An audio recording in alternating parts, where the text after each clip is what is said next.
humanity ends as everyone suddenly dissolves into a super being essence. They transcend what humanity is. But it is the task of the traditionalist to anchor themselves in the humane. Our existence is a harsh, purgatorial thing. And so it should be. So it should be. We are not placed here on earth to create utopias. And anyone who thinks that they are going to create a utopia out of this earth is going to create the exact opposite. They are going to create the societies that we saw slides projected of one after the other on the screen behind me. And some of you may have heard this anecdotal story before.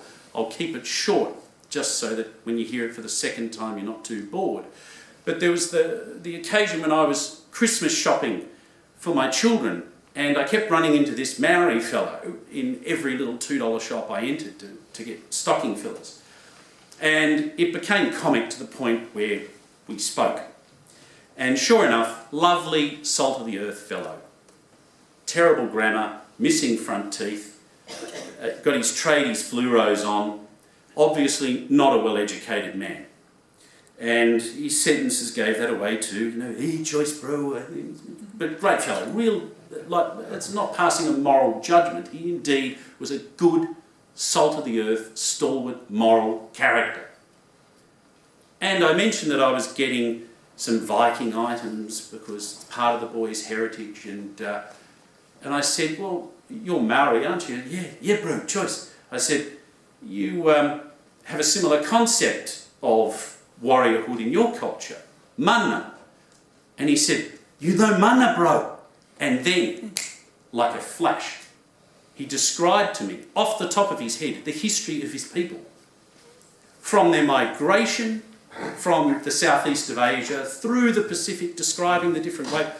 A toothless, uneducated, poorly spoken, cannot complete a single grammatically correct sentence individual was able to explain and cherish who he was, who his children were, off the top of his head in a supermarket. And yet, if you were to go outside and grab master's graduates, even doctoral graduates, and say, who are you, who are we?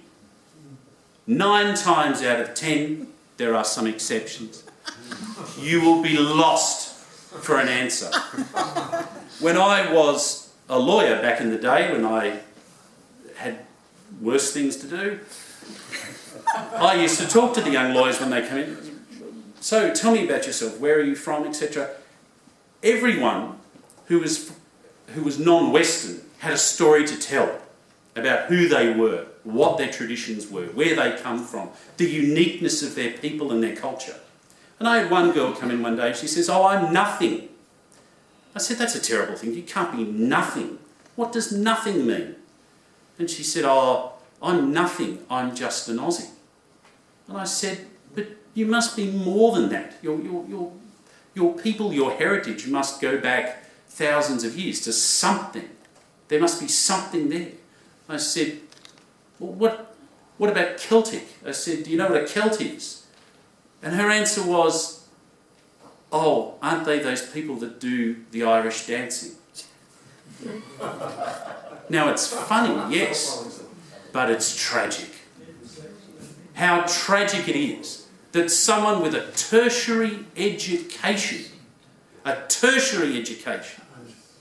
has come out the other side of that knowing absolutely nothing about who and what they are, to the extent that they called themselves nothing. Can you think of a worse thing to do to a person but to obliterate them to the point where they regard themselves as nothing? I am not something, I am nothing. And that is what the society in which we are currently living had done to this young, tertiary educated professional. Convinced her that she was nothing. And they do this, as a previous speaker said, I won't rehash, through the education system. By making an investment in your identity superfluous. And what makes it worse is the lies they peddle as a substitute, particularly about Aboriginal culture. You will not find anyone who is more enthusiastic about Aboriginal people embracing their culture than me. I think they should. I think anybody, no matter who they are, should grab it with both hands for dear life, because your identity and your culture is like a newborn baby. It's very powerful. It's the most precious thing you'll ever own, but it's ever so delicate, and you have to look after it very, very carefully. But what I don't abide is when my children, who are now homeschooled, yes, I'm one of those nutty people, are taught that, oh, this dot painting is an Aboriginal art form. It's been around for thousands of years, when I am older than dot painting. It was invented by an Englishman circa 1973 to 1974 as a teaching tool. The first people to object to dot painting were Aboriginal elders who said, we're being exploited, and quite correctly so. We get told, anyone who's heard me use this example before, do not answer. Does anyone know where they found the first boomerang? Yeah, very good. Where? Have you heard me speak before? No. Poland is the correct answer. 20,000 years ago, made out of bone. The second one was in the Netherlands. The next one was in Austria. Not Australia, Austria. What about the didgeridoo? Not even an Aboriginal word. It's a corruption of the Irish, who in fact invented the first one, circa 6,000 years ago, 4,000 BC. These are the things that get peddled to our children in an attempt to make them feel insignificant, to make them feel as if they don't possess any valid culture to which they can be drawn. Because when all is said and done, if all of a sudden everything around us collapsed, if a meteorite hit or the Chinese invaded, or have they already? I don't know. There's ships in the harbour. I hope you're not looking for baby food.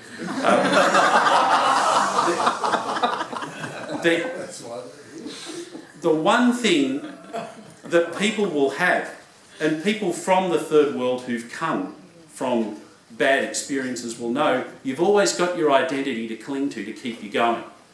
You know? The Coptic kid who's in a town that's just been sort of nudged out the way for a development by the state, whose church has been burned down, whose cousins are in jail, has always got their identity to cling to. You know, they've got a sense of self and purpose and a place in history and a place in space. They've got that. You've always got that to cling to. But what does the average Westerner when that is taken away from them? And it's turned into an abstract concept like jobs and growth and freedom and democracy. Where does that anchor you? What concrete does that allow you to stand on as opposed to sink in quicksand? You see, the problem that we have is that we've trusted the system, the elites and our institutions to do it, and you cannot do that anymore. You have to admit, when it comes to the education of my children, the buck stops with me. You can't send your children to school and go, don't blame me, I sent them to the most expensive school in Sydney. Look how they turned out. But I did the right thing. No, you did not. Because you didn't assume responsibility for the education of your children. If you choose to go home to a dining room made in China and Allen keyed together in IKEA, in a dining room that is purely pragmatic, devoid of any cultural symbolism, devoid of any meaning when the children gather round with the family for a meal, if you subject them to that environment, what do you think the result is going to be? but an acultural, disembodied global citizen who's post-cultural. That will be the inevitable result. And the results of this can be terrible. Let me share another anecdote with you, one you've never heard before. One day when I was out in the wild west of Sydney, where I've lived most of my life, working for the marriage campaign, that's the campaign, incidentally, that actually believes in the ordered notion and the institution of a man and a woman coming together, being sanctified by the church in matrimony. When we were promoting that idea out in the west of Sydney, it was very easy to spot other Europeans because they were mostly us and a handful of other people. And one of them was a woman who looked very distressed. He came up and talked to me, or rather I spoke to her. And she was saying that she used to live where we were, out in Fairfield. And she was back there because she had a health problem and her daughter was helping her and she was getting treatment at the local hospital. And she said to me, "I'm lost." And I immediately thought, oh, is she all there? She was all there, all right. She had complete faculty. She wasn't demented. She didn't have Alzheimer's. She was physically injured. And she said, I'm lost. It's not that I don't know where I am, but I don't belong here anymore. This was her home. And she said, I don't belong here anymore. In the suburb in which she was born and raised, and in which she'd raised her children, she is looking round despondent, saying, I don't belong here anymore. I can't communicate anymore. Nobody understands me. I'm lost. And when she saw us, she clung to us. That to me is a tragedy. That to me is something that should attract a sense of guilt, because you are not just erasing people, you are denying the wishes of your ancestors. I ask you this: would you get your current wealth at the moment that you've got, and would you say, here's my final will and testament. 50% of all my wealth is going to my great-great-grandchildren, held in trust for them. And the other 50% is held in trust for a random Chinese and Indian family. Would you do that? Is that what you'd do? Of course you wouldn't. But that's what you are doing. That's what is happening. That is the fate and the future of your great-grandchildren. And one day, you will be that lost woman saying, I don't know where I am anymore. Because the elites, particularly the political ones like John Howard, are saying, we are all now citizens of the world. He sits on the board of the Ramsay Centre Trust and said at the Blackheath Philosophy Forum for everyone to hear, and I'll paraphrase and condense so I don't take too much time, he said quite openly, I don't believe that Western people, certainly not Europeans or Anglo-Saxons, and he specified that, can claim any ownership of Western culture. What? He said that. I'll play it for you if I have to and get it on my phone. He said it. And if you don't believe me, if anyone seriously doesn't believe me, I will play you his words. And it's not me impersonating him. And he said that. He didn't say participation, which is a totally different concept. He said ownership. And that's the big capital C conservative, oh, freedom, democracy, oh, come to me.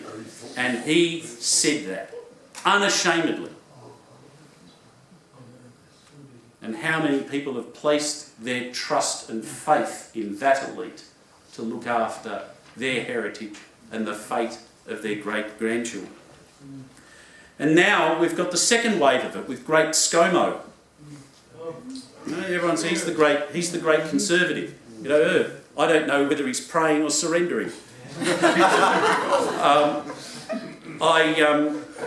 We're hearing this mythology peddled now that in order to keep Australia a Christian country, we need to be increasing immigration because it's the migrant population of Western Sydney upset with Israel Folau. That caused this one. What a load of rubbish. Everyone panicked about housing prices. That's what happened. Spiro was worried about the fact that he couldn't refinance his unroofed fourth bedroom and wouldn't get money out of the bank. And so everyone went running to the most secure option, given the insane option presented by Bill Shorten. Bill Shorten's got a mind so narrow I could stick my fingers in his ears and lift him like a six-pack. So everyone went running off to ScoMo. Surrender, or sorry, amen. But let me ask you this. See, this is the problem. People mistake the moral issue. The moral issue isn't whether the rest of the world is moral or immoral.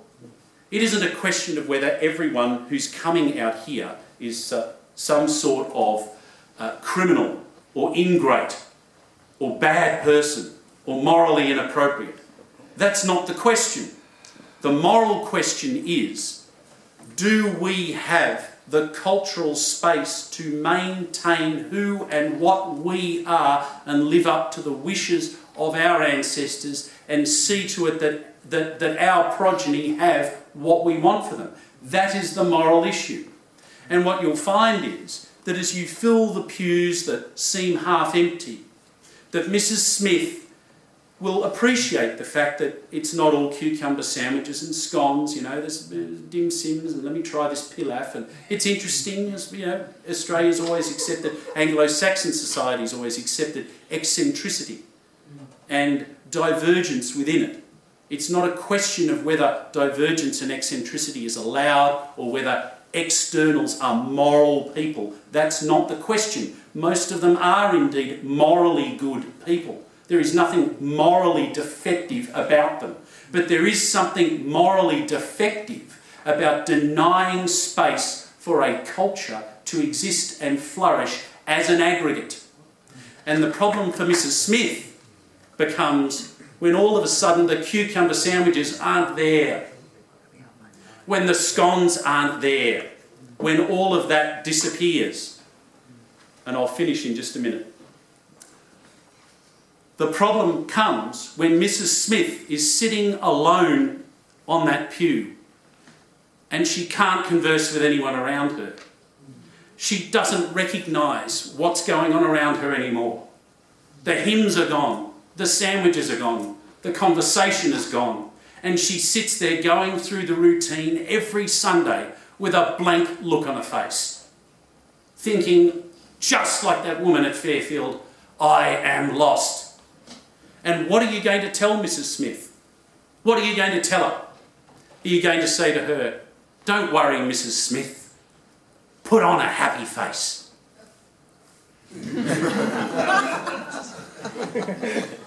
Is that what you're going to tell her?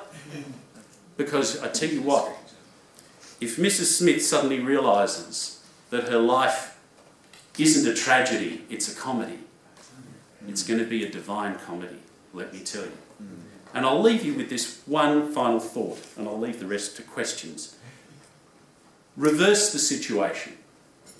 If the Lebanese said, we're outnumbered, us Maronites, we want, and America said, we'll send you 2 million screaming Southern Baptist Texans to even up the numbers so you can be a thoroughly Christian country. What would they say?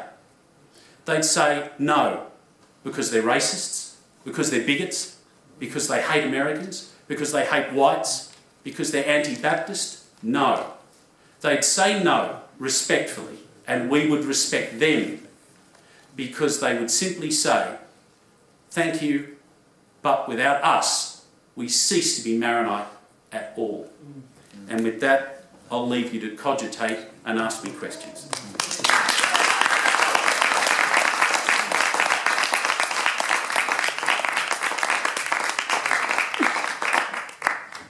Thank you very much. Thank you very much indeed, Luke TORRIsi. Very memorable address. Now, our fourth and last speaker in the panel tonight is David Edward Flint. He read law and economics at the University of Sydney, London and Paris. He's Emeritus Professor of Law and was Chairman of the Australian Broadcasting Authority and Associate Member of Competition and Consumer Commission from 1997 to 2004. He served as President of Australian National Federation of the English-Speaking Union, National Convener of Australians for Constitutional Monarchy, National President and Second International Vice President of the World Jurist Association. He was Chairman of the Australian Press Council 1987 to 1997. In the same years, he was Dean of Law at the University of Technology, Sydney, and at times convener of the Committee for Australian Law School Deans. He has published books and articles on topics such as media, international economic law, Australia's Constitution, and Australia's 1999 constitutional referendum. This included the book The Cane-Toad Republic. He contributes frequently to the press and other media. His recent books include Twilight of the Elites, 2003, Malice in Media Land, 2005, and a monograph, Her Majesty at 80, Impeccable Service in an Indispensable Office, and most recently, Give Us Back Our Country. Welcome, Professor David Flint, please.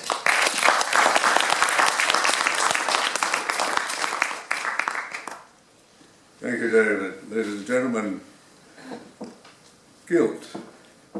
Guilt is at the very basis of our civilization.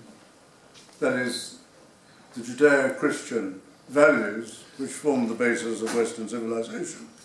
And I think these have been best stated in recent times by Mr. Israel Folau, who set out what were the considerations for leaving this world and going to heaven. He said that in effectively his church. He didn't say it in public in the sense that he was preaching it in the streets. He said it in his church, admittedly a church in the cloud. And if you wanted to read what he actually said, you had to go into his church. That is, you had to go into his Instagram page or become a follower. So if you wanted to be offended, you had to go and seek him out to be offended. I actually don't really like the fate that he set out for us. I prefer the Catholic doctrine of purgatory, because I think that at least gives you a second chance. There is the old story about the Irishman who was dying, and he called for the priest, and the priest came to him and in typical Catholic terms said, Paddy, now is the time for you to renounce the devil and all his works. And Paddy said what some of us would say, Father, this is not the time to be making enemies. I think in many ways that captures what many of us feel. But here, guilt in the sense that our civilization is guilt about us as individuals, never at all guilt about our civilization. A few years ago I was doing an interview with a journalist from the Australian, and he suddenly put to me a very strange question. He said, do you believe in the devil? I thought, well, this is obviously a gotcha question. Whatever I say will be used in evidence against me. But I said what I genuinely think. I would say that you cannot possibly explain the horrors we've been reminded about tonight. The horrors that the Hitler regime and Stalin's regime and Mao Zedong perpetrated, not only in the extraordinary number of people they killed, but in the enslavement of people, the taking away of their rights, the greyness, the hideousness of living in those areas governed by them. You would have to say the only way in which you could possibly explain this is by admitting that there is some evil force in the world, personified by the devil, but the devil surely exists. Now, when we come to any civilization, Will Durant, the American writer, says that any great civilization is not conquered from without until it has been first destroyed from within. That's very important, I think. And Western destruction is being perpetrated. I think it comes from not really a conscious pincer movement, but from a pincer movement. And the first is the deliberate creation of a lack of confidence, of guilt in our system. Not regret, for example, as we heard tonight of the massacre of Amritsar and other incidents. No civilization is perfect, and there are always occasions about which any reasonable person, any proper thinking person, will have regret. But to have a guilt, a feeling of guilt about your whole civilization, is not something which anyone should about Western civilization because of the glories and the achievements of that civilization. But the second part of that pincer movement, and it's not, I think, in any way premeditated, the second part is an act of suicide on the part of that civilization. And we saw that very much in the First World War, when the leaders of the nations of the First World War, with a legitimate complaint that Germany was over-flexing her muscles, but the way in which the leaders handled that, and they let themselves fall into that terrible stalemate on the Western Front, and the subsequent destruction of particularly two empires, that of Germany and that of Russia, which unleashed terrible forces. In fact, in that act of suicide, the German High Command even went so far, for short-term purposes, of delivering what Churchill called a bacillus plague into Russia. That is, they put Lenin in a sealed train and took him into Russia in the hope that he would undermine the Tsarist regime and cause disaffection there. But not only did that, it brought the beginning of a monstrosity which has caused such terrible pain and suffering across the world. That act of suicide, and the British, I think, not deliberately, but seriously made an error. I think they made a significant strategic error. And that was that they learned from 1815, and apart from the Crimea, they'd learned never to be involved in a long land war in Europe, that they could never win it, and it would be destructive. It's very interesting that the American president, the much criticized American president, I think is one of the first to realize that what the United States must do is become powerful, be very powerful, but resist the temptation of his predecessors, his many predecessors, in engaging in long land wars because they undermine and they weaken civilization. We did that in Vietnam, and that was, I think, a significant error, particularly meant his decision to use conscription, which you should never ever use except in the defence of the homeland, the direct defence of the homeland. That was a serious error. The British made that error. Had they not done that, had they not gone so eagerly into the First World War, not the actual declaration of war, which became inevitable after the invasion of Belgium. The British cabinet was divided. That government would have fallen because a sufficient number were not prepared to go into the First World War, merely to go in to defend the French.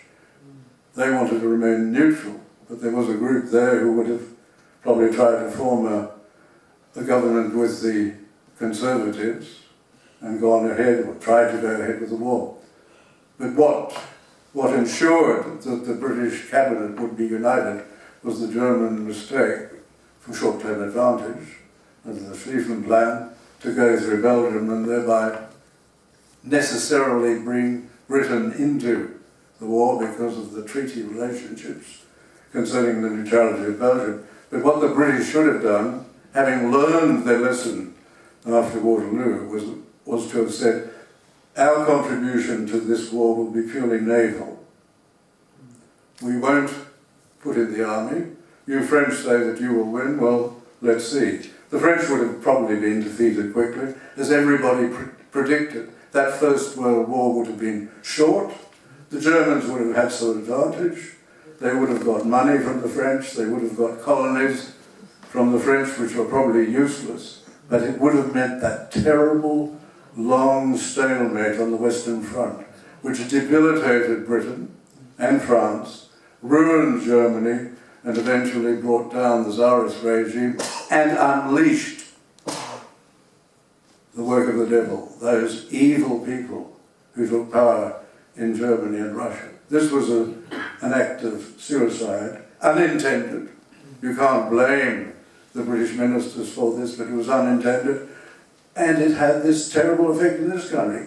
Everywhere you go in this country, you see these memorials to those vast numbers of young men who volunteered, and who either died or they came back so broken that the lives of many, the lives of families, of the whole country was ruined. That was an act of suicide, and it's just so wonderful to see the much derided President of the United States, who is doing, I think, in many respects, some wonderful things, but he understands. He understands. Don't get involved in a long land war. The result of that national suicide, the result of that was to so undermine the society of Europe that there was a collapse in belief. And people turned away from religion. I'm not saying that people should be religious, but the values of our Judeo-Christian religion, the discipline that it gives, is a great advantage in maintaining a civilized society. Whether or not you believe in God, it is very much a bulwark. And the reason for that is that I believe that mankind is programmed to believe. We are rational, but we also have something within us which makes us believe. And I think we see this all the time. The great Gilbert Keith Chesterton has a saying attributed to him.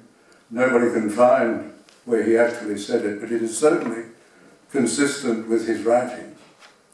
And this is that when a man stops believing in God, it's not that he believes in nothing. He will believe in anything. The human mind is very receptive to belief. And we see this all the time. And we saw this with Nazism and fascism and communism taking over the world. We see it today. We thought that all of this was defeated, if not in 1945 with the collapse of the Soviet Union. But we see it today. We see people's minds being susceptible to all sorts of beliefs. For example, it may well be, I doubt it, but it may well be that the theory of man-made global warming is true. It may well be. It's unproven. And certainly the computer projections with which we have seen constantly given to us have shown to be dramatically wrong. That may well be just an example of the great maxim, pergamentum enit, exit pergamentum.